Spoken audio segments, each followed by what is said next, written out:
Is good really the enemy of great? I say yes and no.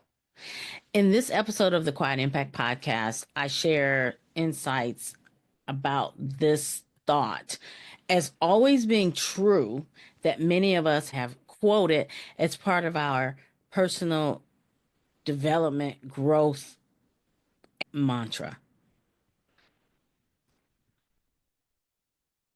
Welcome to the Quiet Impact Podcast, where we nurture the journey of introverts who desire to achieve greater levels of influence, income, and impact. The go-to podcast for introvert achievers just like you, seeking purpose-driven growth. I am your host, Stephanie Oden. Have you ever desired to have a mentor whisper success secrets into your ear? One with firsthand experience as a six-figure corporate leader, expertise in entrepreneurship, and is an introvert? Tune into each episode where we will provide valuable insights into how introverts can effectively navigate life with full-time jobs, pursue career success, and delve into entrepreneurship.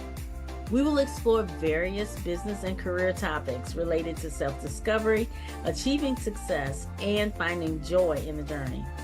My guest and I share real-life experiences, strategies, tools, and resources that will encourage personal and professional growth, self-empowerment, and living an authentic, purposeful life. Let's get into today's episode. We are not shy, timid, or needing to be fixed. We're an introvert, and that is our superpower. Introverted AF-F. In the book Good to Great by Jim Collins, you may have read it. I read it years ago when I started out and I was looking to be the best leader for my team that I could be. And this was one of those books that really became foundational for me to determine who the right people were to be on the team. And you may have quoted this mantra as well. Say no to something good so you can say yes to something great. Nothing wrong with that.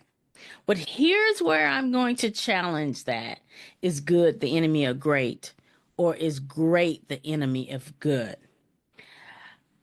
I have a coaching client and multi-passionate entrepreneur. One of her elements of her business was coaching. And one of the things she looked at was how could she be better?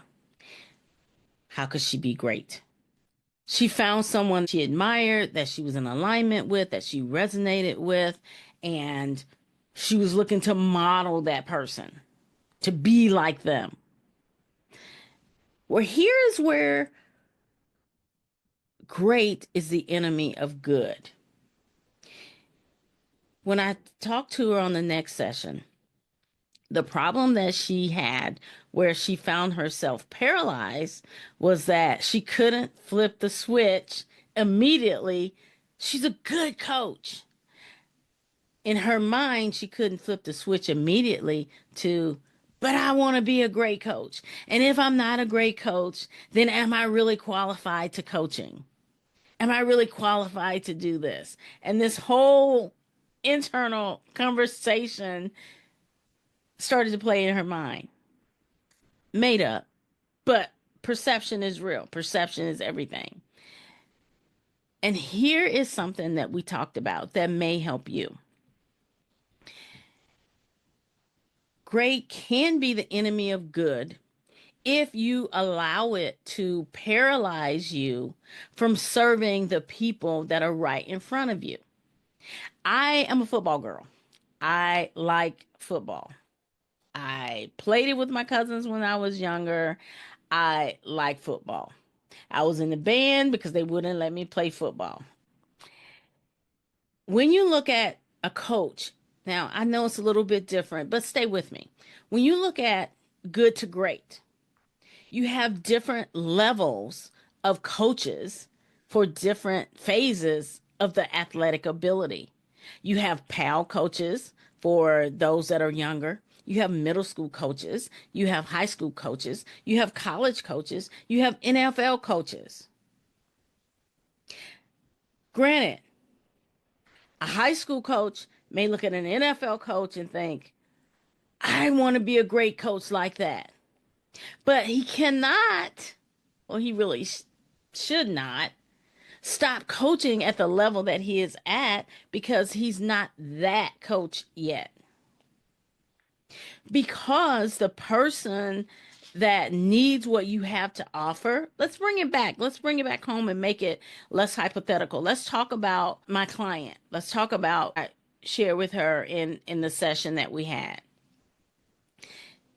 You are equipped with greatness at the point that your person you're serving needs.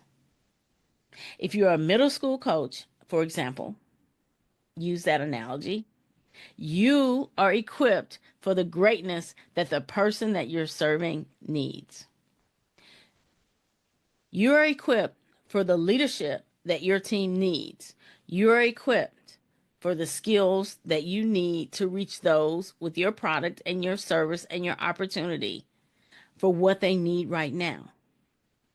You don't get to stay there. That's that journey of good to great. However, what I would challenge is for the point that you're at right now, for what you're giving to those that are placed in front of you, you're called to serve. I want you to get clear on this. You are enough. You're equipped for what they need. It is okay to be a masterpiece and a mess at the same time. It is okay to be a student and a teacher at the same time. And that's where I would challenge Mr. Collins. When you look at, oh, I'm not great yet, I can't. What happens is you lose your voice. And I'm not saying lose your voice physically. I'm saying you lose your voice and your position and your confidence and all the things. Think as a coach, as the person that you're serving, as the leader. The ones in front of you, the ones that you serve, they don't know what you know. And so information has come to you to go through you to lead them, to help elevate them. You can't afford to lose your voice.